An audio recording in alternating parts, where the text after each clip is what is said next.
Ayan, okay po. Hallelujah. Alam natin yung ating pinagdaanan ngayon dahil sa panahon, ano po, pero we believe na dahil napagtagumpayan na ng Lord ang lahat ng bagay, tayo ngayon ay mananagumpay na. Amen? Kahit po ano yung kalagayan, maging personal man po yung ating pinagdadaanan ngayon, still, we have reason to rejoice at magpuri sa Panginoon dahil ang sabi niya, this is the day that the Lord has made, so we will rejoice and be glad in it. Amen? Amen po? Amen. Praise God. Kaya isang malakas ang palakpak muna sa Panginoon. Amen. Glory to God. Ayan. Let's pray po bago tayo umawi. Panginoon, lubos ka naming pinupuri sa pag-iingat mo sa bawat isa na miyembro ng LFCI Kalumpit.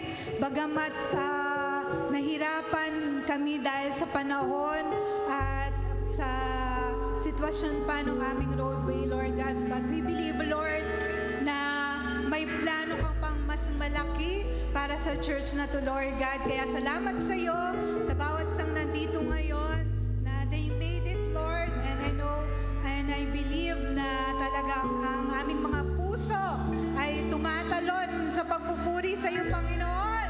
Dahil binigyan mo na kami ng lakas upang makarating dito sa araw na to, Lord God. Kaya ikaw po ang mapapurihan, ikaw ang lubos ng maligayahan sa aming papuri ngayon. Sa pangalan ni Jesus. Amen.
your blood and my acceptance. Now I'm alive to bring you praise. Where the Spirit of the Lord is, there is freedom. Where the Spirit of the Lord is, there is freedom. Every chain is broken through you, Jesus. Where the Spirit of the Lord is, there is freedom.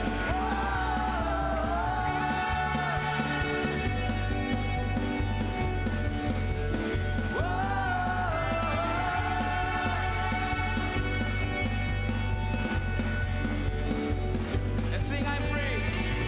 I'm free. I'm free. I'm free to dance and sing. I'm free.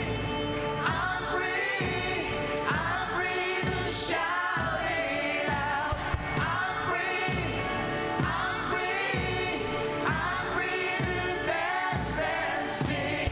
I'm free. I'm free. I'm free to worship you. Gonna worship you.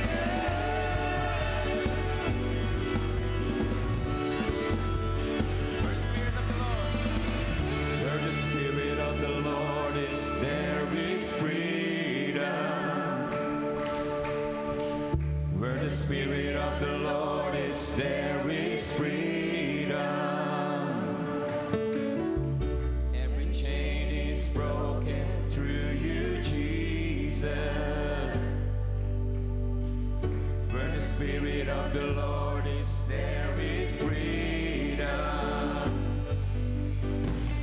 Where the Spirit of the Lord is, there is freedom. Where the Spirit of the Lord is, there is freedom.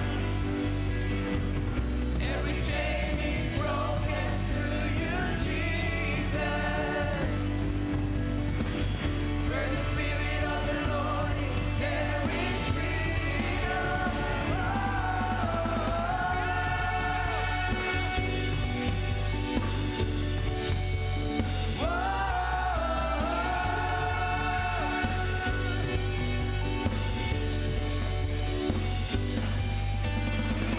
Where the Spirit of the Lord is, there is freedom. Where the Spirit of the Lord is, there is freedom. Every chain is broken through you, Jesus. Where the Spirit of the Lord is, there is freedom. Hallelujah. Come on, let's give the Lord clap offering. Hallelujah. Thank you, Lord. Thank you, Lord, for our freedom. Hallelujah.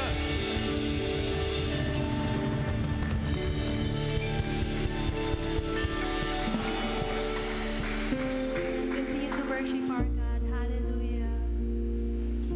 We praise you, O God. We praise you, O Lord.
matatagpuan, O God. Lahat ng aming hinahanap, Lord, nasa iyo lang namin makikita, O God. Praise you, Jesus. Hallelujah, O God. Thank you, Lord. Lahat ng bagay ay napagtagumpayan mo na. Kaya kami ngayon ay karamay dun sa tagumpay na yun, Lord God. Na walang anuman na makakagapi sa amin, Lord God, makakatalo sa amin. Dahil lahat ay napagtagumpayan mo na. Hallelujah. Ito po yung sinasabi ng Lord. Hindi lang po ito para sa isa. Kung alam mong ikaw to, i-claim mo na yung binibigay na salita ng Panginoon. Meron po sa inyo na meron kayong hinihingi sa Lord na material na bagay. Sometimes you feel guilty na humingi ka sa Kanya ng ganong kalaking bagay. Pero alam ng Lord you're asking for that, for the family and for the good of many. Kaya sinasabi ng Lord ngayon, kung ikaw to, i-claim mo, sinasabi ng Lord dahil faithful ka in your tithes and offering, this is your harvest time. Sabi ng Lord, kung ano yung hinihingi mo, gaano man kalaki yan, ibibigay niya at higit pa dun sa hinihingi mo because you've been faithful sa Panginoon sa pagbibigay. Kaya the Lord is also faithful to give you a big harvest.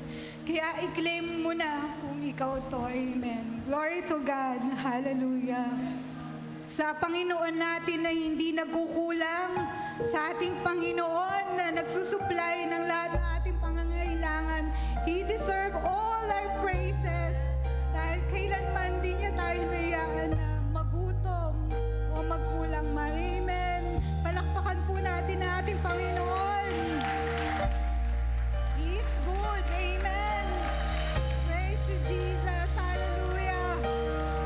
Oh, Jesus. Hallelujah. You deserve all the praises, oh God. Glory. Hallelujah. Amen. Praise God. Hallelujah.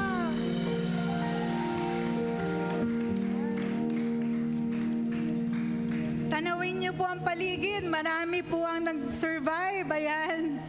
Kamayan niyo po yung bawat isa na nakatawid. Amen. Congratulations po sa lahat. Praise you, Jesus. Hallelujah. At salamat, Lord, sa gumaganda ng panahon. Ayan, sumisikat na po ang araw. Glory to us. Kaya magiging maganda na po yung ating pag-uwi. Salamat sa Panginoon. Amen. Ayan, sino po ang nakaramdam ng galak kanina nung kayo po'y nakatawid? Amen, di ba? Ang sarap ng pakiramdam na kahit ano yung kalagayan, talagang hindi tayo napigilan sa ating pagpunta sa tahanan ng Diyos. Amen. So now let's go po sa ating mga announcement. Glory to God. Praise you, Jesus. And for this May po, ito ang ating mga announcement. Yan, so live class, tuloy-tuloy pa rin po. I don't know kung meron mamaya, yes. Kasi last time na-cancel tayo dahil sa celebration, syempre, ng Mother's Day para maka-enjoy niyo po yung family. So ngayon po, tuloy yung ating live class at saka yung School of Leaders po after the service. Men's Fellowship, mamaya, pero to be announced po yung place. Andyan po ba yung ating president? Okay, yun po. To be announced po sa chat na lang, chat group na lang po ng mga men's. Yan. Tapos, ayan po. The Youth and JPEG may collaboration po. This is mamaya po 3 p.m. at CCCA. Amen? So nasa na po yung mga young pro natin sa youth. Yan o, mga nakatawid. Ayan, dami nila. Amen. Praise God. And then May 8, Women's Ministry po ang in charge sa, okay, tapos na po yun, sorry. Sa 22 na po tayo, Power Night. Leadership Ministry po ang in charge sa atin pong Power Night. Kung hindi man po kayo makarating dito, naka-online po yan, para ma-witness niyo po yung ating Power Night. And Saturday naman po sa May 25, Women's Ministry po ang naka-assign sa Prayer for the Nation. And meron po tayong conference on Saturday dito po sa church gagawin. Ayan. Okay, prayer groups. Ayan. Sa Monday po, Area 2 ang naka-assign. 4 a.m. po ito. Tuesday, Women's. Wednesday, Area 3. Thursday, Men's Ministry. And Friday, Area 1 po. Daily life sharing, ayan, real life and real talk with Pastor John and Pastor Racel Sanoy on May 20, 2022, 2 to 4 p.m. sa daily life sharing guesting po nila. And of course, si Pastor Boyet Junicio, meron po silang invitation. Ay, okay. Cancel na po pala yan. Sorry. Yan. Every gising is a blessing. Ayan po, ay tuloy-tuloy. Magbabalik po siya this Thursday and Friday. Yan, God's Word for you sa Thursday and God Words in you sa Friday. Yan, May 25 din po, ito po yung Church Revival Conference. Ignite, Church Revival Conference 2 na po ito, no? Ignite. Dito po sa church natin gagawin 8 a.m. to 4 p.m. Okay, may fee lang po siya na 50 pesos. I guess this is para sa food, no? Napakalit lang po niyan, 50 pesos. 35th anniversary! Amen! Happy anniversary to us! June 12, meron po tayong family day or water baptism, kasama na po dyan. And syempre basketball tournament po, katulad ng ginawa natin last time. And then June 23, Thanksgiving service with special Thanksgiving offering, June 23. June 30 naman po yung Power to Witness Concert Crusade. Syempre po ng The Psalmist. Yan. And pinopromote po natin ang ating CCCA. Enrollment is now going on for school year 2024 to 2025. Kaya yung inyo pong mga chikiting, yan, enroll nyo na po. Now, it's love offering time. Wait lang po.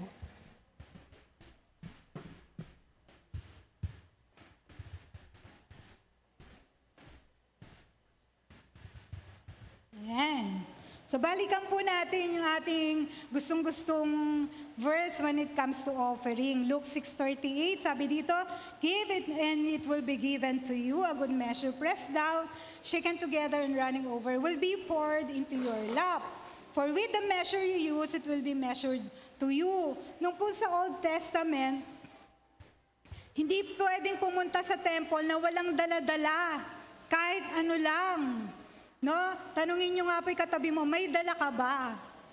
No? Sana maging habit din natin sa panahon ngayon, although sabihin natin, hindi na Old Testament time, pero sana maging habit din natin na huwag tayong papayag na wala tayong dala-dala when we go to the church. Ano po? Kasi sabi, whatever measure you use, it will be measured back to you. Kung wala ka pong ginamit na sukatan, ano ang susukatin ng Lord para bigyan ka, di ba? Hindi natin kailangang hintayin na magkaroon tayo ng malaking blessing para magbigay. Kung anong meron ka, tatanggapin ng Panginoon. At kung ano yung sukatan na ginamit mo, ibabalik sa iyo yun ng Lord base dun sa sukatan mo. Kaya again, kung wala kang dalang sukatan, ano ang ibabalik ng Lord sa'yo? Diba? Kaya sana maging habit natin, even these days na wag tayong pupunta sa church nang wala tayong dala para sa Panginoon. Amen? Amen po ba doon? Wala naman po nagalit sa akin. Joke. Ayan. Kaya tumayo na po tayo ng may galak at tayo po yung magkaloob sa ating pong Panginoon. Let's pray po. Lord, salamat. Alam kong pinagpala mo ang iyong mga anak, Lord God. Kaya ibinabalik po namin sa iyong papuri sa pamamagitan ng aming pong mga kaloob. Purihin ka, ikaw ang patuloy na magbalik ng siksik, liglig at umaapaw sa bawat isa na may sukatan na daladala ngayon, Lord God. In Jesus' mighty name, Amen. Sige pa, tayo po ay magbigay.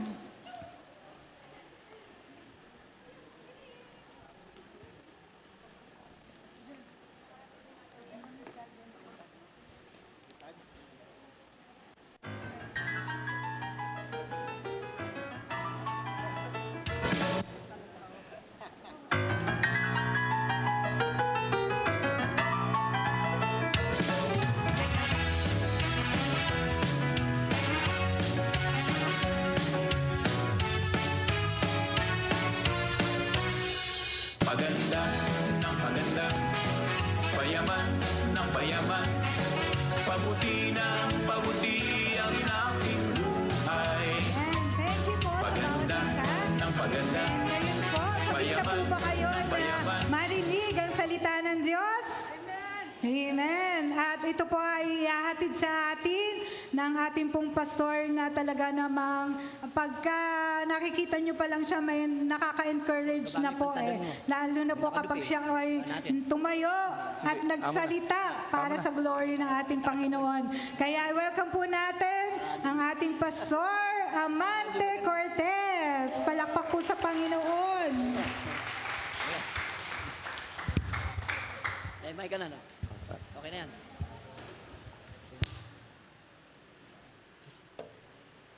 Okay ka na yan. Yan, isang mapagpalang umaga po sa bawat isa. At Happy Lord's Day po sa bawat isa. Maski po yung nasa online natin ngayon, sa live na po. Siguro marami nasa live ngayon eh. Kaya praise the Lord. Sa umagang ito, binabati ko po yung mga nagtagumpay na nakarating po dito. Amen po ba? Yung mga nakarating po dito, mamaya, daan kayo sa McDonald's, umorder kayo. Pakibayaran na rin yun. Praise the Lord. Hallelujah. Minsan po, alam ko marami sa atin nagpe-pray kagabi. Lord, wag po sanang uulan. Kasi po, yung daanan namin sa papunta ng church, baka po maputikan. Eh minsan po, hindi tayo dinirinig ng Panginoon eh. Kasi meron siyang mas magandang plano. Ang Diyos po natin hindi nagkakamali yan. At may mga pagkakataong kagaya nito, medyo sinusubukan po siguro tayo ng Panginoon kung gaano katibay tayo sa ating pananampalataya. Yung bang putik, makakahadlang sa atin para sumunod sa Panginoon. Kung minsan kinukot nga atin, Lord, who shall separate us from the love of Christ? Shall tribulation or distress or kung ano-ano. Pero ito po, simple lamang yan eh. Yung lalakad ka lang sa putikan eh. Okay po ba?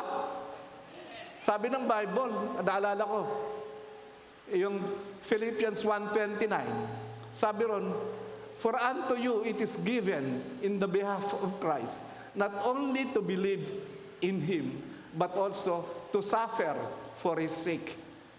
Ito po bang ginawa natin sa umagang ito? Suffering po ba ito? Maiko-consider po ba natin suffering ito? Praise the Lord. Nga patunayan lang natin sa umagang ito na mahal natin ang Panginoon. Sino nagmamahal sa Panginoon? Palakpak para sa Panginoon. At sabi pa po ng 2 Corinthians 4:17, sabi ron, for our light affliction, which is but for a moment, is working for us a far more and exceeding eternal weight of glory. Sabi ron, for our light affliction. Light means bahagya, light means kaunti, kaunting pagdurusa, kaunting pagtitiis. For our light affliction. Maaring kaunti lang dinaras natin yan. Pero, and this is, which is but for a moment. Pansamantala lang, ngayon lang yan. Pag umaaraw, wala yan. Amen? Ano namang ibubungan? Is working for us a far more and exceeding eternal weight of glory. Ang kapalit niyan, kaluwalhati ang walang hanggan pag nahayag na po ang ating pong Panginoon. Kaya marami pong pagsubok na kinakaharap tayo sa ating mga buhay. Pero pag napagtagumpayan po natin yan, tandaan natin, yung kaluwalhati ang nag-aantay natin, kasama po natin ang ating Panginoon. Amen? Palakpakan po natin ang Panginoon. Kaya lang parang hindi ko na matandaan yung i-share ko ngayong umagang ito eh. Sa paglakad dun. Hallelujah. Power to live tayo po ngayon, no? Ang ating pinaka-text sa umagang ito, 2 Peter 1:3. Waki, alam mo na gagawin mo. Tinanggap natin sa pamamagitan ng kapangyarihan ng Diyos ang lahat ng bagay na magtuturo sa atin upang tayo mamuhay na maka-Diyos. Ito'y dahil sa ating pagkakilala kay Jesus na siya rin tumawag sa atin upang bahaginan tayo ng kanyang kaluwalhatian at kadakilaan. Amen. Hindi ko kasi nababasa yung kwan, kaya hindi ko, siguro yung minemorize ko 2 Peter 1:2-3. Sabi ron kasi, grace and peace be multiplied unto you through the knowledge of God and of Jesus our Lord. According to His divine power, He has given unto us all things pertaining to life and godliness through the knowledge of Him who has called us to glory and to glory and virtue. Pasensya na po kayo, kinakabisa ko kaya lang mahirap ng kabisa pala pagka may edad na Yan, kaya yun po ang text natin at ang pag-aaralan po natin sa umagang ito. Ang title po ng pag-aaralan natin, A Secured Life in Christ Jesus Christ. Paano ba tatagalogin yun? Isang buhay na may kasiguraduhan kay Kristo Jesus. Amen po ba? Meron po bang kasiguraduhan ng buhay natin sa ating pong pananampalataya sa Panginoon? Ito po ang pag-aaral natin sa umagang ito. Tayo po muna yung manalangin. Ama, nagpapasalamat po kami sa umagang ito na minsan pa tinipon mo po kami para magpuri, sumamba, lumalhati sa iyong dakilang pangalan. Kaya salamat po sa mga nakarang pagpupuri namin, sa pag-awit namin, panalangin, at ngayon po sa pakikinig ng salita ng Diyos, magpakahayag ka po sa amin. Nawa po ang mga salita na aming maririnig sa umagang ito ay magsilbing kalakasan, inspirasyon, at kagalakan sa bawat isa para magpatuloy kaming sumunod manampalataya at maglingkod sa iyo. Kaya sa iyo po ang papuri, pagsamba, pasasalamat. Ito po ang aming panalangin sa mga kapangyarihang pangalan ni Jesus. Amen! Palakpak muli sa Panginoon! Sandali lang, kinakapa ko lang may inumin dito. Wala pa pala. Praise the Lord. Lagi pong pagka aking magsisimula, hindi ko maintindihan paano ako magsisimula. Ito, para magsisimula po ako sa isang pagbabalik-aral, sa review po. Alam niyo po, mahal na mahal po tayo ng Diyos. Amen po ba? Kalabitin mo nga katabi mo, sabihin mo, mahal ka ng Diyos. At sa pasimula pa lamang po, pinakita na ng Diyos ang pagmamahal sa atin. During the creation po, doon po sa paglikha, ipinakita na ng Diyos kung gaano tayo ka-espesyal, kung gaano niya tayo kamahal. At para sa pagbabalik tanaw po, i-review po natin ng kaunti yung ginawang creation ng Panginoon. Sabi doon sa Genesis 1 and 2, in the beginning, God created the heavens and the earth. And the earth was without form and void. And darkness was upon the face of the deep. And the Spirit of God moved upon the face of the water. Ito sabi, sa pasimula pa lamang daw po, dilikha ng Diyos ang buong sanlibutan ito. At ang sabi ron, and the earth was without form and void. Wala raw anyo, walang hugis. And darkness was upon the face of the deep. Napakadilim ng sanlibutan ito. Kaya nga, pagka madilim po ang ating paligid, malungkot po yun. Kaya nga, ang ginawa ng Diyos, and the Spirit of God moves upon the face of the waters. Kaya, pagka kumilos na ang banal na Espiritu, yung dating walang anyo, yung dating madilim, nagkakaroon ng buhay. Amen po ba? Kaya, kung babalikan po natin, ilang araw po nilikha ng Diyos ang mga bagay-bagay sa sanlibutan ito. Ilan po? 6 daw. 6. He created... ayoko na sito. Thank you. Commercial lang po.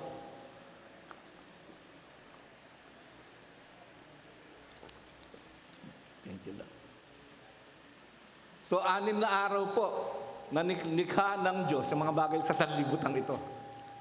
Day number 1, just a review. Ang Diyos po, nung nilikha ang bagay-bagay sa sanlibutan ito, nagsasalita ka lamang po siya. At kapag sinabi niya isang bagay, it came to pass. Nangyayari po. Kaya sa day 1, sabi niya, madilim kasi ang sanlibutan, kaya sabi niya, let there be light. And there was light. So, 1:3 po yun. Kaya nga, nagkaroon ng liwanag, nilikha ng Diyos ang liwanag. Makakatulong po ang liwanag kasi sa sanlibutan ito para magkita-kita. Pangalawa po, day number 2, shortcutting ko lang, day number 2, God said, let there be firmament to divide the waters above from the waters below. Magkaroon ng kalawakan o ng expanse, nahati yung tubig sa itaas at tubig sa baba. At nagkaroon nga. That was day number 2. Day number 3, sabi ni Lord, let the water be gathered in one place and let dry ground appear. Let the water under the firmament be gathered in one place and let dry ground appear. So nangyari nga po, nagkaroon ng dagat, nagkaroon ng lupa, lumikha ang Diyos ng vegetation, lumikha siya ng fruit-bearing trees, and seed-bearing flowers, ay plants po. Tapos yung mga herbs, mga vegetation, nilikha po niya yan. That was day number 3. Kaya kung po iniisa-isa, mamaya makikita natin, nakakatulong po yung mga paglikha niya. Day number 4, ang nilikha po niya, yung mga liwanag na tatanglaw sa kalawakan. The greater light, which is called the sun by day, and the lesser light, which is the moon by night. At lumikha siya ng stars and constellations at lahat ng nandoon sa himpapawid. Day number 5, ang nilikha po niya, yung fish of the sea. Lahat po nung nabubuhay sa tubig, mga isda at all creatures in the water, in the sea, nilikha po niya. At doon din po sa day number 5, pagkatapong likain ang fish of, ang mga isda, nilikha naman siya na po ang birds of the air, fowls of the air. Yung mga nilikha, doon po sa kalawakan. Yun po ang day number 5. Pagdating po ng day number 6, ang nilikha naman niya po ay yung tame animals doon po sa lupa at yung mga wild beasts in the forest. Nilikha po niya yan. Day number 6. Nung nilikha ng Diyos ang mga bagay-bagay sa libutan, nakita niya, napakaganda. Kaya lang, nung pagmasdan niya, parang may kulang. Kaya nga, sa kaduluduluhan ng day number 6, mayroon siyang special na creation na nilikha. Sino po yun? Ano po yun? O sino po yun? Tayo yun, no? O si Adan yun. Sa Genesis 1:26, nung makita ng Diyos, yung pagkakalikha niya sa mga bagay sa libutan, nakita, parang may kulang. Kaya nga sabi niya, and God said, let us make man in our image after our own likeness. Genesis 1:26. So nilikha po niya yung tao ayon sa kanyang wangis, ayon sa kanyang anyo. Of all God's creation, man was the only created in the image and likeness of God. Amen po ba? That makes him so special in God's eye. Amen po ba? At alam niyo po ba, ang Diyos po, kagaya ng sinabi ko kanina, nung lumikha, nagsasalita lang siya. And what He said, it came into being. Pero pagdating po sa paglikha sa tao, hindi po siya nagsalita. Ang sabi niya, Genesis 2:7, and the Lord God, hindi siya nagsalita pala, and the Lord God formed man of the dust of the ground, and He breathed into his nostril the breath of life, making man a living soul. Pagdating po sa paglikha sa tao, nagpagal siya, dinumihan ng kanyang kamay, pinormahan, kumuha ng alabok, pinormahan na parang tao, tapos hiningahan sa ilong at ang tao simula po nagkaroon ng kaluluwang may katawan. So ang punto ko po rito, sa lahat ng nilikha ng Diyos, tayo po ang pinaka-special at pinaka-most love po. At nakikita po ninyo yan dahil ang tao po ang nilikha na kahuli-hulihan.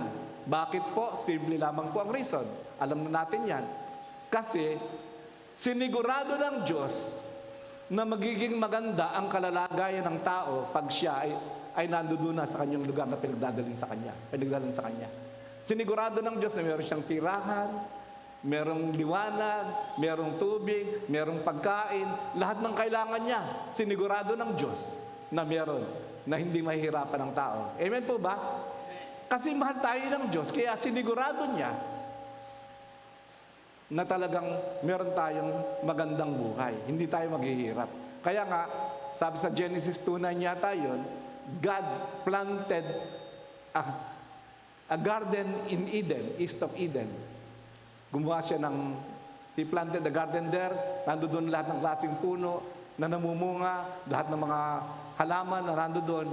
Tapos, sa verse 15, iniligay niya ang tao upang ito pagyamanin, to take care of it. Kaya nga, at nung ilagay siya ron, hindi na siya mahihirapan kasi lahat ng pangangailangan niya, pagkain niya, nandoon na. Napakaganda, paraiso po ito. Ngunit, isa lamang ang bilin sa kanya ng Diyos. Sa Genesis 2:16-17, sabi niya, Lord, of all the trees in the garden, you shall freely eat, but of the fruit of the tree of knowledge of good and evil in the center of the garden, you shall not eat it. For in the day that you shall eat it, you shall surely die. In pagkasabi na, inutusan siya. Lahat ng puno na yan, mga bunga niyan, pwede yung kainin. Pero yung isa lamang, yung puno na nasa kaligitnaan, the tree of knowledge of good and evil, huwag kayong kakain ng puno ng bunga nito, sapagkat kayo, pag kumain kayo nito, walang pasubali, mamamatay kayo. Pero ano nangyari? Pagdating ng Genesis chapter 3, umenter na ang kaaway. Sabi ng John 10:10, the thief comes not but for to steal and to kill and to destroy. Ang magnanakaw ay naparito para magnakaw, pumatay at mangwasak ng buhay. Yung magnakaw na tinutukid po ng si Satanas. Kaya si Satanas po umientrad po sa Genesis chapter 3. And because of his entrance, he was able to deceive si Eve. Nadaya po niya si Eva. Kaya kinain po nito yung pinagbabawal na bunga ng bungang kahoy.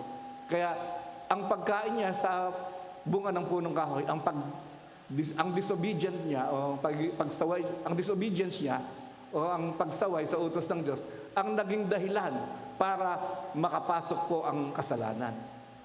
Nakapasok ang kasalanan, nakapasok ang sumpa, ang balak talaga ng Diyos, makapiling ang tao habang panahon. Hindi sila magkakalayo. Pero dahil na pumasok ang kasalanan, pumasok ang sumpa, nagkaroon ng sakit at karamdaman. Kaya dati, ang balak niya talagang hindi mamamatay ang tao. Pero dahil sa pagsuway, nagkaroon ng kamatayan, both physical and spiritual. Mas matindi yung spiritual, yung pagkahiwalay sa Diyos. Dahil kung sinasabi, pag nagpipreach ako sa patay, anybody who is separated from God is doomed for destruction. Kaya ito po, mapapahamak. At sila po, dati, hindi siya mas magpapagal na masyado pagkuha ng makakain. Pero nung siya sumuway sa inutos ng Panginoon, isinumpa yung ground because of the devil, yung serpent. Isinumpa. Kaya nga, sabi ni Lord sa kanila, sa pagpapawis ng yung pawis, sa pagpapawis nyo, makakakuha kayo ng kakainin. So, nagkaroon ng hirap po. The ground was cursed, kaya nga po, nahirapan sila. Tapos, there was sickness and disease. Sumpa ng sakit at karamdaman. Kaya nagsimula pong naging hindi maganda yung kanilang kalalagayan. Tapos, sumpa ng kaguluhan. Nagkaroon ng sumpa. Kaya, ang nangyari po, ang buhay nila na dating maganda, naging miserable. At ganun po ang kanilang kalalagayan. Worse, miserable po, napakahirap, papunta pa sa kapahamakan. Kasi kung walang magliligtas sa kanila, pupunta sila sa dagat-dagatang apoy. Kaya ang Diyos po ay napakabuti. Hindi na niya pababayaan ang kanyang mga anak, ang mga tao, na mahal niya yung kanyang most special creation na mapahamak. Kaya nagkaroon siya ng pagpaplano.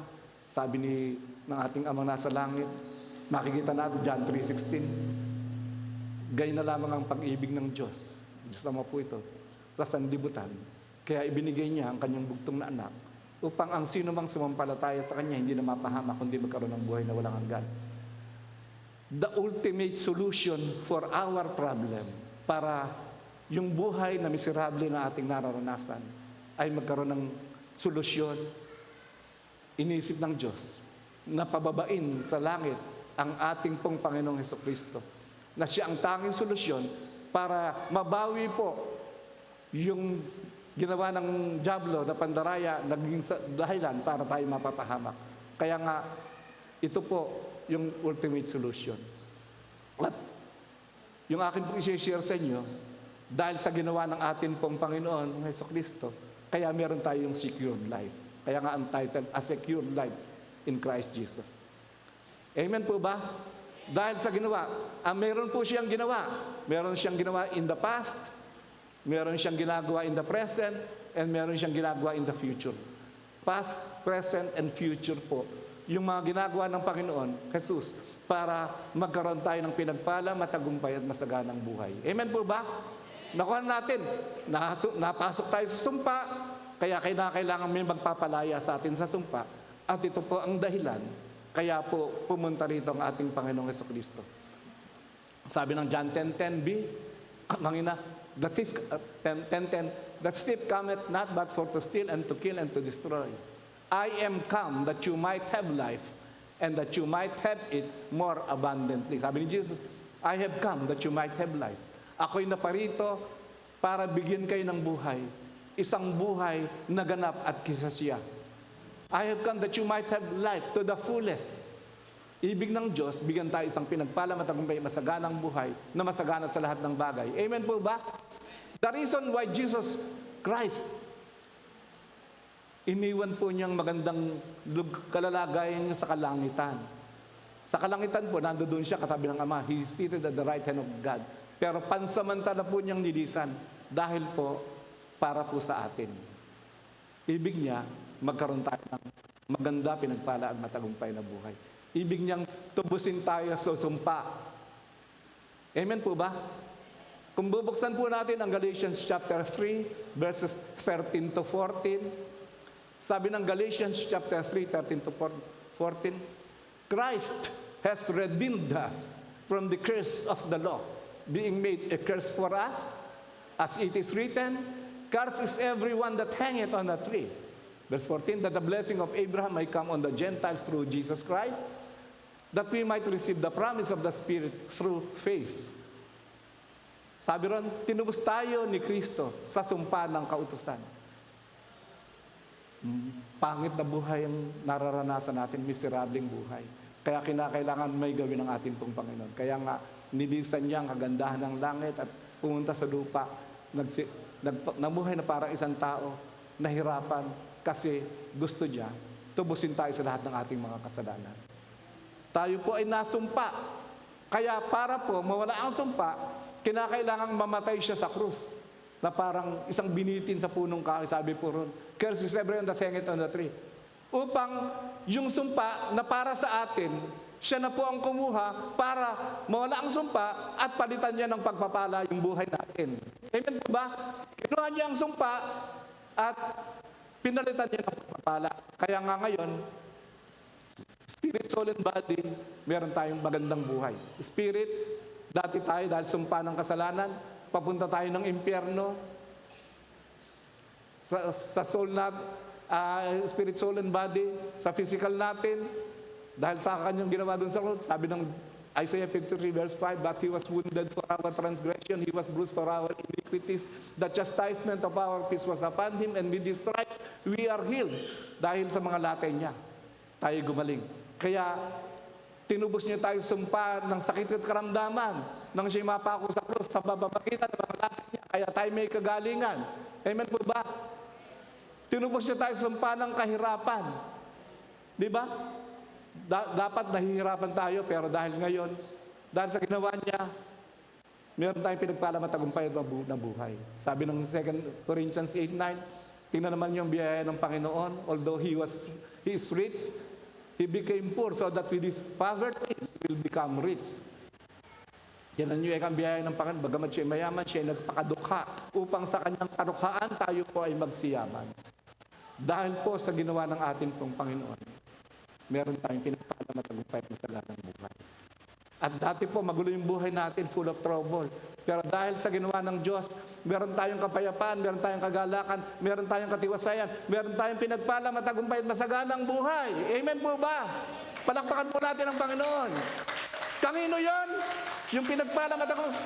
Sabi nyo, akin yon. Iyon makakamtin natin sa pamamagitan ng pananampalataya sa ating Panginoong Jesucristo.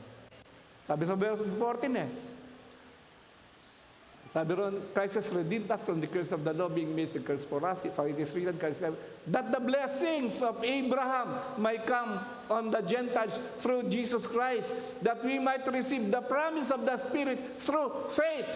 Sa pamamagitan po ng pananampalataya, makakamtan natin yung ay pinangako kay Abraham. Amen po ba? Mga pagpapalang binangako kay Abraham. Ano ba yung mga pagpapalang yan? Makikita po yun si Genesis 12:2-3, sevenfold blessing po.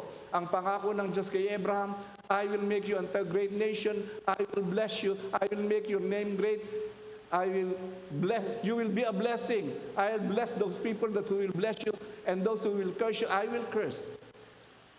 Tapos all the families of the earth will be blessed through you. Sa pamamagitan ng pananampalataya po natin sa ating Panginoong Jesucristo, nakuha po natin yung pagpapalang pinangako kay Abraham. At ang pagpapalang pinangako kay Abraham, nandoon na po lahat. Prosperity, abundance, victory, success, progress, promotion, multiplication, increase. Lahat na po ng pagpapalang nandoon, righteous living, healing, long life, nandoon na po lahat. Happy family, righteous living. Isa pong pinagpala matagumpay sa ganang buhay, ang pinangako kay Abraham.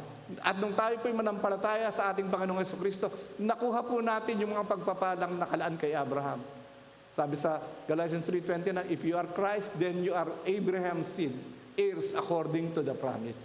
Kaya ang sino man pong nanampalataya kay Kristo ay kasamang tagapagmana ni Abraham. Tagapagmana ayon sa pangako. Kaya po, yun pong pananampalataya natin sa Panginoon, malaki po ang ibubunga niyan. Kasaganaan, kapayapaan, kagalakan, lahat ng klaseng pagpapala, makakanta na po natin. Amen po ba? Makakanta natin sa pamamagitan ng ating pananampalataya. Amen po ba? Hindi po ganun kadali yung ginawa ng Panginoon. Napakahirap po ng kanyang ginawa. Biruin mo, ang ganda-ganda ng kalagayan sa langit. Bumaba sa lupa para magpakahirap, para mamatay sa krus. At ang sabi po ng Hebrew chapter 12 verse 2, sabi ron, looking unto Jesus, the author and finisher of our faith, who for the joy that was set before him endured the cross, despising the shame, and sat down at the right hand of the throne of God. Pansinin po niyo, who for the joy that was set before him. Dahil sa kagalakang naghihintay sa kanya, may kagalakan siya. Kahit mamamatay siya sa krus. Kasi ang inaalala niya, ang iniisip niya, na kapag siya'y namatay sa krus, may kagalakan tayo. Dahil may kagalakan tayo, may kagalakan din siya. Who for the joy that was set before him endured the cross. Pinagtiisan po ang krus. Pinagtiisan ang sakit. Ang mga palo, ang hampas, ang hagupit, maski po ang pagpapako sa krus. Napakahirap po niyo. Tiniis niya kasi ang iniisip po niya, ikaw. Iniisip niya ako. Iniisip niya tayong lahat. Amen po ba? Tiniis niya yung pagkakalantad ng kanyang buong katawan, walang damit. Hubot-hubad dun sa krus.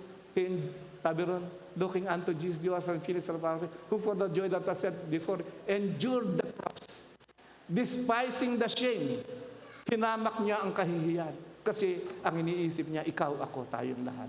Ganyan po tayo kamahal ng ating pong Panginoong Jesucristo. Amen po ba?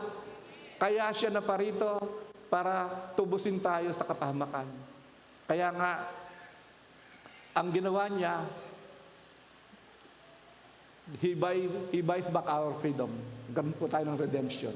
Siya na walang kasalanan, pinambayad sa ating mga kasalanan para magkaroon tayo ng buhay na walang hanggan. Amen po ba? 2 Corinthians 5:21, for He has made Him to be sin for us who knew no sin, that we might be made the righteousness of God in Him.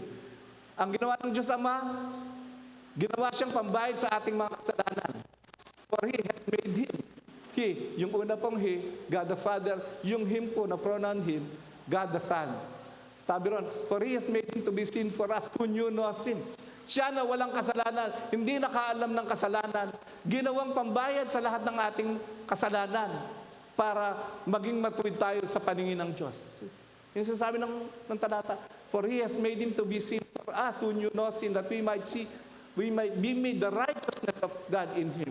Kaya nga, dahil sa Kanyang ginawa sa krus, ang tingin ng Diyos sa atin, matuwid tayo. Kasi naging matuwid tayo sa pamamagitan ng dugo ng ating Panginoong Hesus na tumigis doon sa Kalbaryo, na pinambayad sa lahat ng ating mga kasalanan. Amen po ba? Naintindihan po ba natin? At righteous na po tayo, kaya hindi po dapat dito magtapos ang righteousness. Nagpapasimula pa lamang po tayo. Kaya nga yung sinasabi pong faith doon pa John 3:16, for God so loved the world that He gave His only begotten Son, that whosoever will believe in Him should not perish but have everlasting life. Ito po yung faith. Ang faith po na ito, ito po yung nagpapatuloy, hindi dapat huminto. Progressive po ito. Kaya nga, yun pong pagtubos natin ng ating mga sa krus, simula pa lamang yun, na tayo maging matuwid sa paningin ng Diyos. Righteous po tayo. Pag tinitingnan tayo ng Ama, righteous po tayo. Pero, kinakailangan po sa ating pananampalataya, lalakaran po natin ang katwiran ng Diyos. At kaya po may Bible, para po susundin po natin yung inuutos ng Diyos sa atin. Yung pananampalataya po natin ay kinakailangan may kalakip na gawa. Sabi nga ni James, ang paggawa natin ay katunayan na tayo ay nananampalataya sa Diyos. Ang paggawa natin ay resulta ng ating pananampalataya sa atin pong Panginoon. Kaya nga, araw-araw, sumusunod tayo sa Panginoon, araw-araw binabago tayo ng Diyos. Amen po ba? Kaya nakuha po natin ang kaligtasan sa pamamagitan ng pananampalataya. At hindi ganun kadali. Meron pong talata sa Bible, sa 1 Peter 1:9, sabi ron, receiving the end of faith, even the salvation of the soul. Pag sinyorkat nyo, the end of faith is the salvation of the soul. Sa dulo ng pananampalataya, makakamtan natin ang kaligtasan ng ating kaluluwa. Kaya hindi po ganoon yung buhay na walang hanggan. Hindi po ganoon. Kaya kailangan yung pananampalataya natin may kalakip na gawa. Kinakailangan araw-araw sumusunod tayo sa Panginoon. Araw-araw sinusunod natin ang kanyang mga utos. Hindi ganoon kadali at alam po ng Panginoon. Asus yan. Kaya anong ginawa ng Panginoon? Nung aalis niya sa lupa, anong ginawa niya? Sabi niya sa John chapter 14, ayaw niyang iwanang nagluluksa, malungkot ang kanyang mga alagad. Tayo rin po yun. Ang sabi niya sa John chapter 14 verse 16, sabi ni Jesus, and I will pray the Father, and He will give you another comforter, that He shall abide with you forever, the Holy Spirit, the Spirit of truth. Sabi niya, dadalangin ako sa Ama upang bigyan niya kayo ng mga aliw na siyang mananahan kasama niyo magpakailanman. And I will pray the Father, and He will give you another comforter, that He will abide with you forever, the Spirit of truth. Kaya yun po, ang banal na Espiritu po ay ibinigay niya as an exact representation of our Lord Jesus Christ. Ipinadala po niya ito kasi kung hindi niya ipadadala to, mahihirapan po ang mga mananampalataya na dumakad sa katwiran at kabanalan. Ang banal na Espiritu po is our comforter, He is encourager, He is our guide, He is our parakletos, He is our helper. Siya po ang lahat-lahat na tumutulong sa atin para mapagtagumpayan ang lahat ng gawa ng kaaway sa ating mga buhay. Para siguraduhin niya na lalakad tayo sa katwiran at kabanalan. At without the help of the Holy Spirit, it is very impossible for us to make it. It is only by God's grace at tulong po ng Banal na Espiritu. Kaya po tayo nakakapagtagumpay sa buhay natin. Amen po ba? Nagkakaintindihan po ba tayo? He is our helper, He is our guide, He is our counselor, He is our teacher, He is our guide. At lahat-lahat na sa buhay natin, siya ang tumutulong sa atin para mapagtagumpayan natin ang lahat ng gawa ng kaaway sa ating mga buhay. Sabi nga sa John 10:10, sinabi ko na, the thief comes not but for to steal and to kill and to destroy. I am come that you might have life, that you might have more abundantly. Si Satanas, talagang nandyan po ang misyon niya para po magnakaw, pumatay at wasakin ang buhay ng mga Kristiyano, ng mga mananampalataya. Kaya ipinadala niya ang Banal na Espiritu para po tulungan tayo na mapagtagumpayan ang lahat ng gawa ng kaaway sa ating mga buhay. Kasi masasayang naman ang kamatayan sa krus bastos kung hindi tayo magpapatuloy na manampalataya sa Kanya. We have to walk in faith hanggang sa dumating muli ang Panginoon. Amen po ba? Naintindihan ba natin? Ngayon, ano naman ang ang ginawa ng Panginoon, no? Ginawa ni Jesus. Ngayon, ano naman ang ginagawa niya sa kasalukuyan? Alam niyo ba, ang ating Panginoon, ano ba ang posisyon niya ngayon? Nasaan siya ngayon? Hindi ba nasa langit? Sabi sa Hebrew chapter 12 verse 2, looking unto Jesus, the author and finisher of our faith, who for the joy that was set before him, endured the cross, despising the shame, and is set down at the right hand of the throne of God. Anong ginagawa niya ron? Nakaluklok, nakaupo sa kanan ng Ama. Anong ginagawa niya ron? Meron siyang ginagawa ron. At ang sabi nga ng Bible, Hebrews chapter 7 verse 25, He always lives to intercede for them. He always lives to make intercession for us. Romans 8:34, He is seated at the right hand of God who maketh intercession for us. Namamagitan po para sa atin. Amen po ba? Bakit siya namamagitan sa atin? Ibig niya, magkaroon tayo ng tagumpay. Kasi may kalaban tayo. Alam niyo si Satan, accuser of the brethren niya. Siya ay tagapagsakdal sa mga mananampalataya. Ang trabaho niya, yung kamalian natin, yung mga kasalanan natin, itinuturo niya sa Panginoon. Pagka mayroon siyang access sa Panginoon, kagaya nung kay Job, pag binasa yung Job 1 and 2, sabi ni Satan kay Lord, kaya ka lang naman pinupuri ni Lord kasi pinagpapalaan mo siya. Subukin mo nga tanggalin ang mapagpala niya kung di kanya isumpa. So pinagbigyan siya, tapos nung hindi pa rin nagpupuri, sumasamba, at nagpapasalamat sa kanya, kaya naman ka naman pinupuri, pinapasalamatan ni Job dahil hindi mo siya sinasaktan. Subukan mong kantiin siya kung di kanya isumpa. Ano nangyari? We know the rest of the story. Sa kabila ng hirap na dinanas, na natiling tapat si Job sa ating pong Panginoon. Amen po ba? Ganun po si Satan. He is the accuser of the brethren. At sa atin pong buhay, para pong accuser talaga yan, tagapagsakdal yan. Yung si Amante na yan, di ba? Ang gulo ng buhay niyan dating sugarol, dating parang lasenggo, sugarol, at maraming mga ginang kalukuhan yan. Yan, tapos sabihin, yung mga mananampalataya naman dyan marami rin, hanggang ngayon, naninigarilyo pa, umiinom pa ng alak. Yung iba riyan, merong nagmumura pa, meron dyan, nagpapautang ng 5-6. Nung iba riyan, mandaraya. Tingnan, maski nga sa chat, tingnan mo, merong iba riyan sa ibang church. Yung mga tao, habang nagpipreach yung pastor, nagkikwentuhan lang. Yung iba naman, umiinom ng kape. Di ba, ganun ang sinasabi, pinagsasakdan niya. At para pong court setting, meron tagapagsakdan, meron pong tagapagtanggol, yung defense lawyer, at meron pong hukom. Kung paano pong nandoon sa court setting po, merong tagapagsakdal, merong tagapagtanggol, merong hukom. Ganun po ang ginagawa ng ating pong Panginoong Jesucristo. Sabi po ng Bible, 1 John chapter 2 verse 1, My little children, these things write I unto you, that ye sin not. And if a man sin, he has an advocate with the Father, Jesus Christ, the righteous. Ang mga bagay ito, sinasabi ko sa inyo upang hindi kayo magkasala. At kung magkasala man kayo, meron kayong advocate with the Father, meron kayong tagapagtanggol. At ganun po ang ginagawa ng ating pong Panginoon. Sa court setting, si Satan, sakdal ng mga ng mga kapintasan natin, mga kasalanan natin. Pero ang ating Panginoong Jesus, siya po ang ating tagapagtanggol. At ang kainaman dito, ang hukom, ang ating pong Panginoong Diyos, ang ating pong Ama. Amen po ba?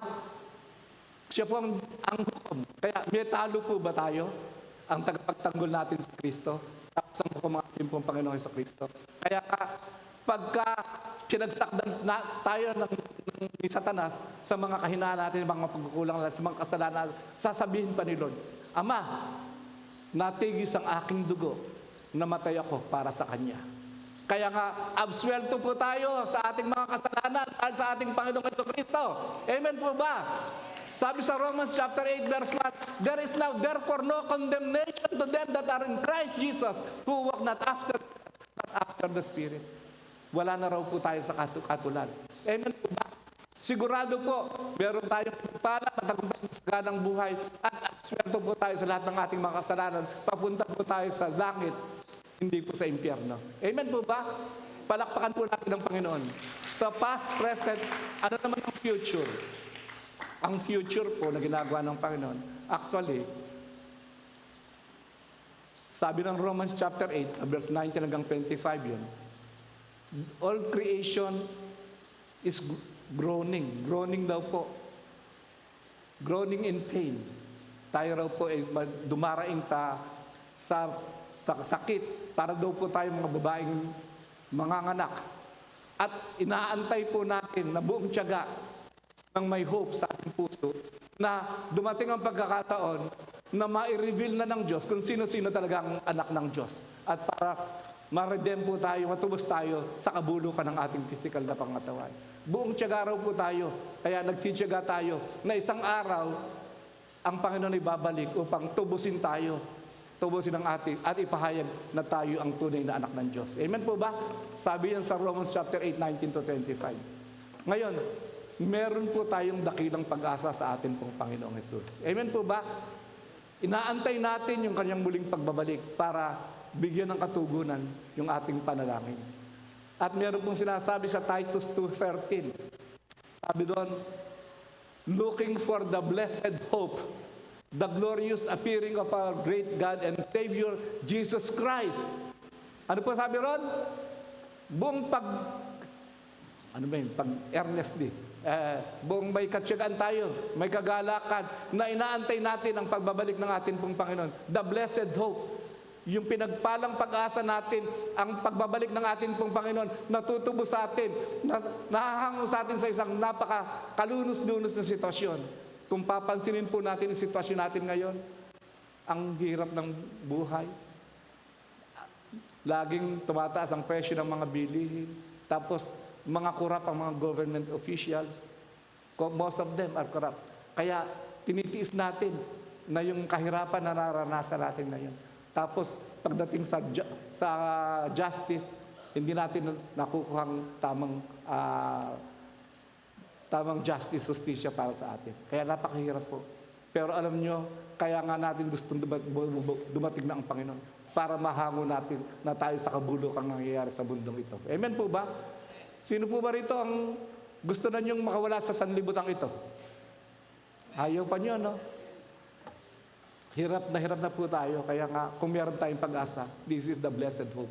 Looking forward to the blessed hope, the glorious appearing of our Lord and Jesus Christ. Anong ginagawa ni Jesus?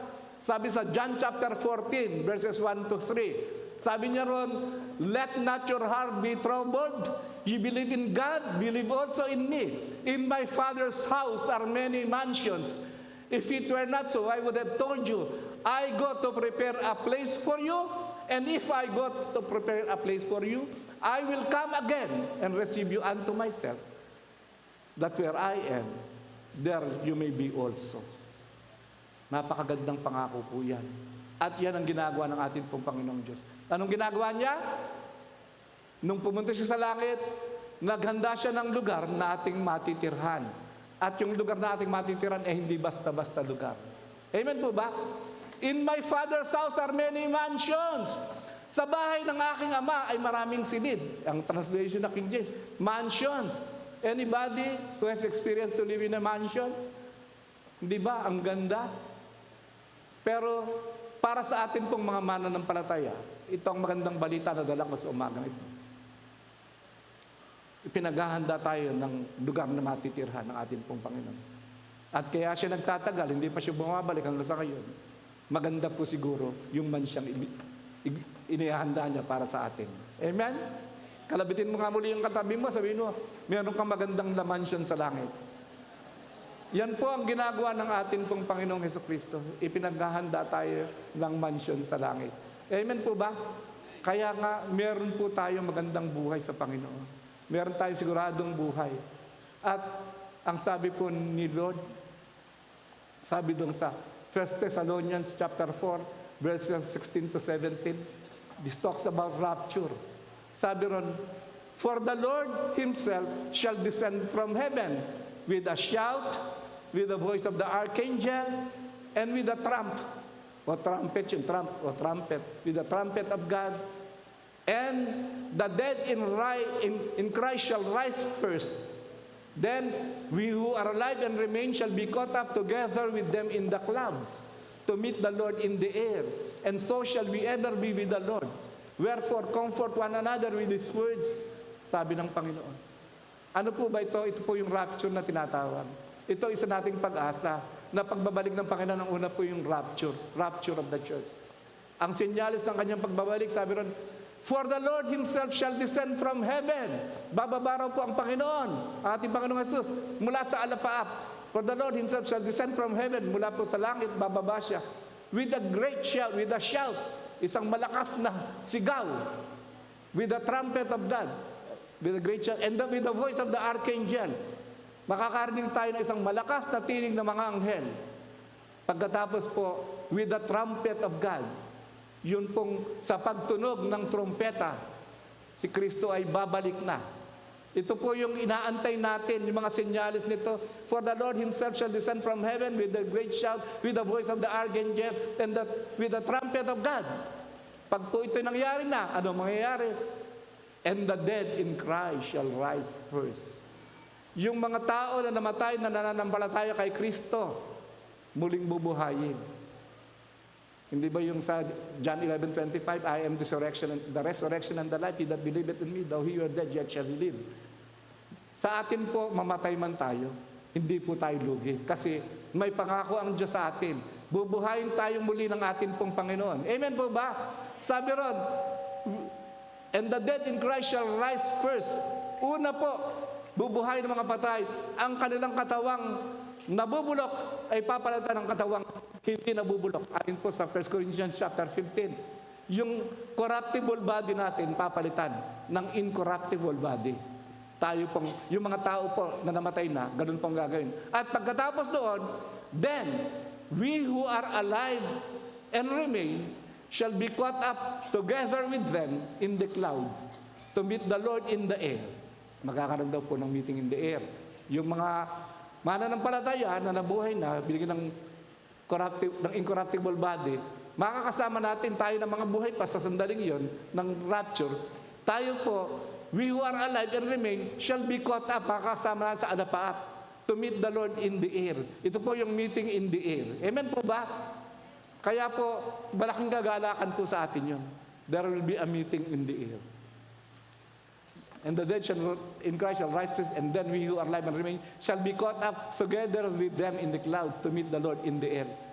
And so shall we ever be with the Lord. Sa ibang salin, we will be with the Lord forever. Makakasama natin ang ating Panginoon ng habang buhay. Amen po ba? Ito po yung malaking consolation sa ating, kagalakan po sa atin. Pag-asa po natin to. Kaya nga tingnan niyo verse 18. Wherefore, comfort one another with these words. Mag-aliwan kayo sa mga pananalitang ito kasi meron tayong pag-asa sa atin pong Panginoong Jesucristo. Meron tayong pinagpala, matagumpay, masaganang buhay sa Panginoon. Sa ating Panginoong Jesus, we have a secured life. Amen po ba? Palakpakan natin ang Panginoon. At ito po ang isa pang inaantay natin na dakilang pag-asa natin. Revelation chapter 21. Sabi po ron, sabi to ni John the Beloved, sabi niya, and I saw a new heaven and a new earth. For the first heaven and the first earth are passed away. The seas also had passed. The seas, there is no sea. There's no more sea. Wala na raw dagat din. Tapos sabi ni John, and I, John, saw the holy city, the new Jerusalem coming down from heaven, coming from God out of heaven, prepared for his bride, adorned to meet her groom. Kaya nga, nakita raw niya yung bagong lupa, bagong langit. ito po yung titirhan natin. Bagong lupa at bagong langit. Bumawa mula sa langit, mula sa Diyos. At sabi ni John, sabi niya, I saw the holy city, the new Jerusalem, coming down from heaven out of God, coming from God out of heaven. At ito po ay gayak na gayak para salubungin ang kanyang mapapangasawa. At sabi doon sa verse 3, at narinig ko ang isang malakas na nagtinig na sabi, behold, yung tahanan, the tabernacle of God is now with men. He will dwell among them. He will be their guide and He shall be their people. Ngayon ay ang tahanan ng Diyos ay makakasama ng tao. Ang Diyos, sila ay magiging bayan niya at siya naman magiging Diyos nila. Yun. Ito na po ang simula, pagbaba po. Pagdating po ng bagong Jerusalem dito sa lupa, ito po ang titirahan natin. At ang magandang balita rito, kasama nating mananahan ng ating Panginoon. Ito po ang naman ng Revelation chapter 21, 22. Yung kagalakang idudulot po ng ating pananampalataya. Maraming mga pagsubok na tayong tiniis sa ating kasalukuyang panahon. Pero ano po ba ito kung ikukumpara sa kaluwalhati ang nag-aantay sa atin? Sabi nga, the best is yet to come. The best is yet to come. Kaya masusurpresa po tayo. At sa verse 4 po ng Revelation chapter 21, ito gusto ko. And the Lord shall wipe all tears from their eyes. Ang Diyos mismo ang magpapahid ng mga luha sa kanilang mga mata. Sinong kanila? Yung mga taong nanampalataya sa Panginoon. Na nagdanas ng katakot-takot na hirap sa kanilang pananampalataya. Maraming pagsubok, challenges, adversities na naranasan pero hindi sumuko. Nagpatuloy na nanampalataya sa Panginoon. Amen po ba? Kaya yung pagsubok natin sa umagang ito, napakasimple lamang po niyan. Pero tandaan natin, ang manatiling tapat hanggang wakas, ang siyang maliligtas. Kaya nga, pagtiisan na po natin yan. At balang araw, baka pag nakaharap na natin ng Panginoon, ang daming pila. Hindi pila ng bigas, hindi pila ng bilihin, hindi pila ng kung ano, kundi pumipila yung mga tao para isa-isa silang pahiran ng luha ng ating pong Panginoon. Amen po ba? Kaya ikaw, kung nagdanas naman ang katakot-takot na hirap sa mundong ito, tandaan mo, pagdating ng araw, ang Diyos mismo ang papahid sa luha sa iyong mga mata. Palakpakan po natin ang Panginoon. At ang sabi po ron, and there shall no more death, nor sorrow, nor crying, nor shall there be any more pain. For the former things are passed away. Tapos binanggit po rito sa medyo gitna, dinala siya na isang anghel sa isang lugar, sa taas na bundok, at ipinakita niya ang New Jerusalem, the holy city coming down from heaven out of God. At pinakita niya ito. Ito isang syudad na titirhan ng mga mananampalataya na kasama nila ang Diyos. Ang syudad na ito ay kumikislap. Kumikislap, nagliliwanag dahil sa kaluwalhatian ng Diyos. At ito pong syudad na ito, ang sabi po, sinukat ng anghel, 200 square po ito. Kung ano ang length, ito ang width. 2,400 kilometers in length and 2,400 kilometers in width. Pati po ang height niya, 2,400 kilometers. At nandoon din po ang pader ng syudad. Ang taas po nito, 66 meters in height. At dito po sa syudad na dito, natitirahan ng mga tao, ito po ay may 12 pinto, 12 gates, na bawat gates po, binabantayan ng mga anghel. At nakasulat ang pangalan ng mga apostol. Tapos, ang gate po na to, made of pearl. 12 po ito.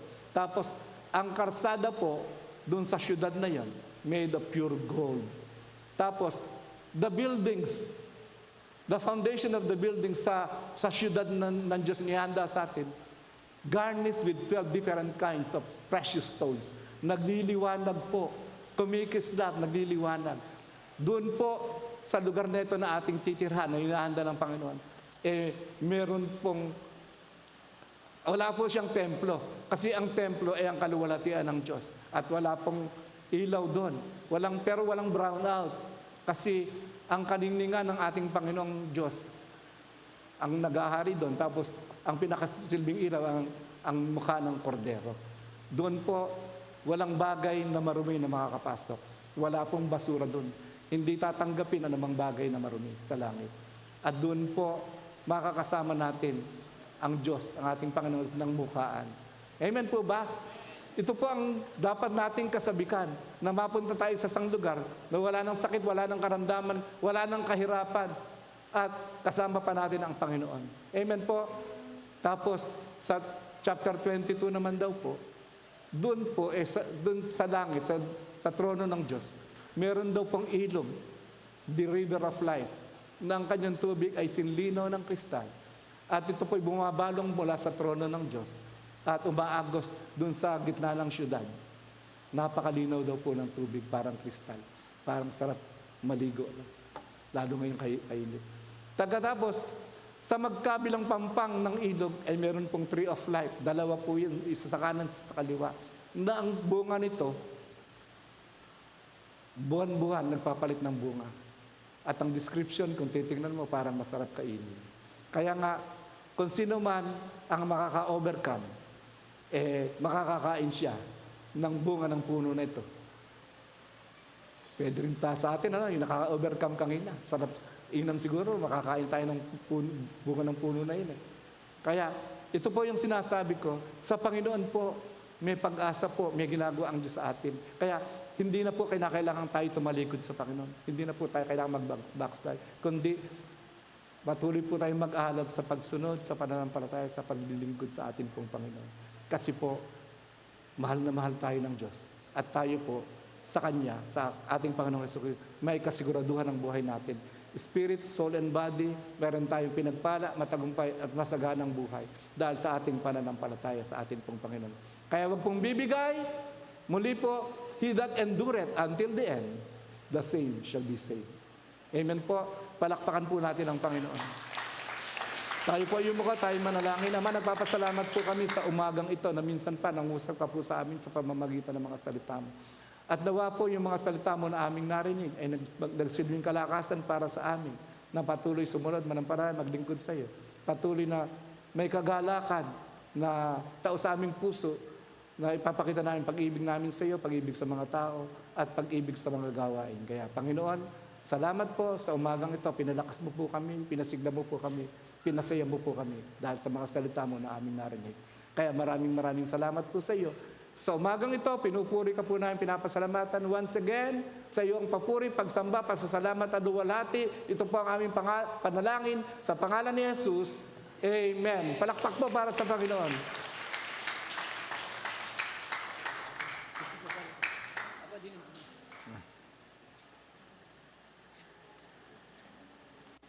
Doon sa upang ko.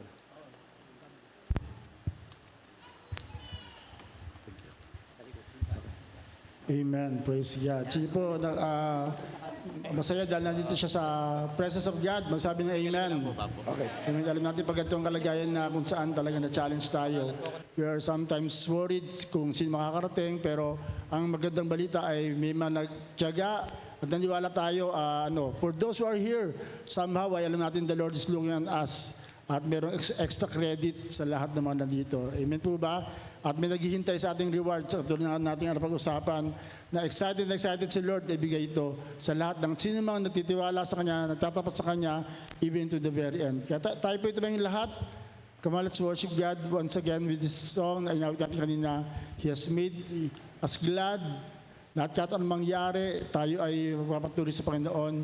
Kahit anong mangyari, the Lord will be with us even to the very hardest part of our journey. Praise God. Thank you, Jesus. Thank you, Lord. Hallelujah. Father God, salamat po sa umagang ito. Salamat po sa aming mensahe na aming narinig na patuloy nga nagbibigay sa amin ng kalakasan, Lord, at nakakasiguruhan na yung ginagawa namin para sa iyo ay hindi nawawalan ng kabuluhan. Knowing, Lord, that you still look on us, O God, Lord, may wonder why na ipinagpipray namin na hindi umulan, ay pero umulan at na-challenge kami as we go here. But even then, Lord, this also shows our heart, Lord, kung paano marami sa amin na napakita ng kasigan, Lord, ng pagmamahal sa iyo no matter what. Kaya Lord, honor those people who have honored you this morning, O God, even as well as we worship you with this song once again, Lord, that you made us glad, O God, and we will bless you, Lord, with all of our lives, O God. Amen, Jesus. Thank you, Lord Jesus. Amen. Thank you. Thank you, Jesus. Yes, O God. Hallelujah, Jesus, O God. Amen, Jesus. Come on, let's just bless the Lord. We don't know what's out there, but the Lord is with us. Hindi pa tapos ang ating journey. God is giving us the strength. So let's just bless Him this morning. Bless the Lord forever.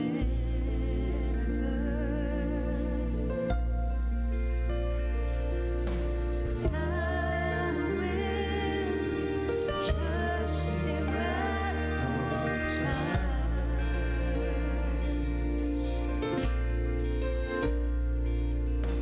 He has delivered me from all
strength to go through this life.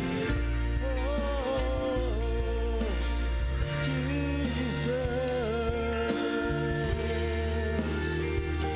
Let's say to the Lord, I will not be moved. And I will not be moved. And I say, oh, come on, declare Him. You are my shield, my strength, my portion, deliverer, my shelter, strong tower, my very present help. You are my shield, my strength, my portion, deliverer, my shelter, strong tower, my very present help in times of need.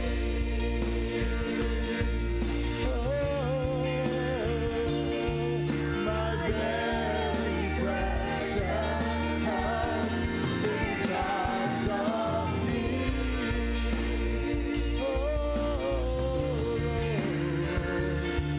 My very present help in times of need. Yes, oh Jesus. Hallelujah. Yes, oh God. Yung ginawa natin kanina, marami naglakad na nahirapan, pero may mga umalalay. Alam natin, this is just a picture of what we can really are going through in this life. So we need the presence of God, we need each other. So before we go, can we just get a partner? Right now, pray for him, pray for her, na talagang samahan siya ng Diyos. Kung paano ang ating inawit na siya ang ating shelter. Let's just declare God's blessing to each and every one of us. Get a partner, bless him, bless her, with the protection of God, with the presence of God. Hallelujah, Jesus. Come on, let's hold one another in each other's hand. Kung paano lumalakad tayo sa puting na daan, we need na alalay, we need ng gabay. In spirit, let's just do that. We need more God this day, especially this trying times. Oh, we are not sure of what's going to happen next. We're just asking now, what, Lord? What are we going to do? But God's presence is with us. He's our help. He's our shelter. He's our strength. Sige, kamapalakasin natin bawat sa ng panalangin. Oh, Lord, you are a strength. You are our favor, God. We declare your presence. We declare your strength to each and every one of us, oh God.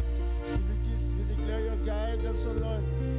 We declare, Lord Jesus, that you will make a way. Even in the desert, you make a way. Make our way in the roadway, oh God. That you will be with us. You will protect us, oh God. You will fix the road, oh God. In Jesus' name. Nothing is impossible to you. Oh, Jesus. Yes, oh Lord Jesus. You know what we're going through. No one may know it, but you know it, oh God. We press upon each other's heart. We have a burden for one another. Oh, Jesus,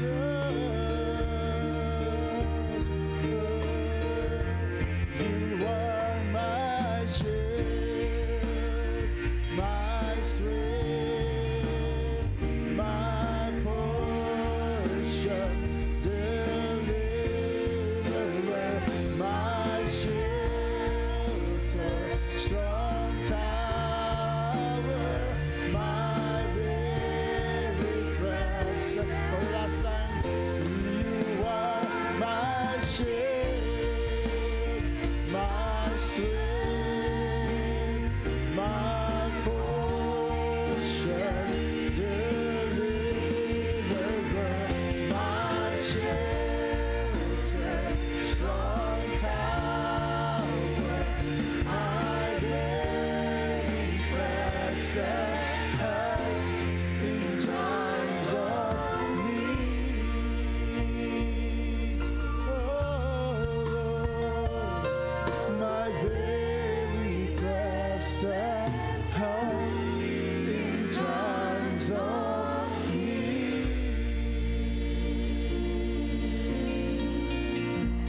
let's lift our hands.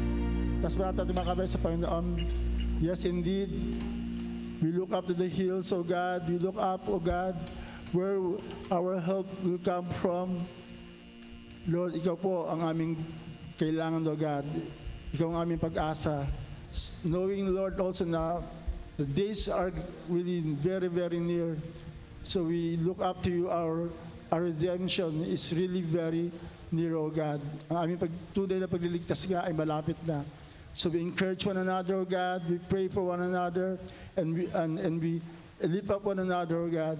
Kaya sa umagang ito, even as we experience a typical, a picture, Lord, ng maaring pinagdaanan ng marami sa amin, but even then you have helped us, you given strength to go through it, O God, at pagtagumpayan, Panginoon namin. At naniwala po kami as we go through this life, Lord, marami po sa amin patuloy nga magtatagumpay dahil kasama ka namin, Lord, as your promise that you will never leave us and you will never forsake us. And even the more so, Lord, na we're so excited, Panginoon, dahil alam namin na pinaghanda mo na nga kami ng lugar na aming paglalagyan, O God. So this not the time for us to stop, to slow down, but to go further, O God, na magpatuloy kahit ano man na mangyari, Panginoon, sa buhay, ano man ang challenge na hinarap namin. Kaya sa umagang ito, as we lift our hands, as we leave this place, O God, alam po namin na sasabahan mo kami kung paano pinagtagumpayan mo kami na makarating dito, Lord. As we live, Lord, your presence will be upon us, O God. At nagde-declare kung mayamang biyaya ay patuloy mo busa bawat sa Lord, na walang magkukulang at patuloy lahat ay maingatan ng iba na presensya. Ang pag-ibig ng Panginoong Yesus, at siya patuloy magtulak sa amin, Panginoon, na magpatuloy, maglingkod at hindi tumigil sa pagmamahal, Panginoon, sa iyo at sa aming mga kapwa, O God. At ang pagsama naman ng Espiritu, pagpuspos, pagbigyan ng kalakasan, pag-iingat, ang siya patuloy namin maranasan mula nga magpakailanman at lahat na nagmamahal sa Diyos at lahat na pagpatuloy sa Panginoon kahit ano pa mangyari at lahat na tumitingin sa kanyang dakilang pinagpalang pag-asa ng Panginoong Yesus ay malapit na dumating, ay magsabi na tatlong malalakas na Amen. Amen, Amen, and Amen.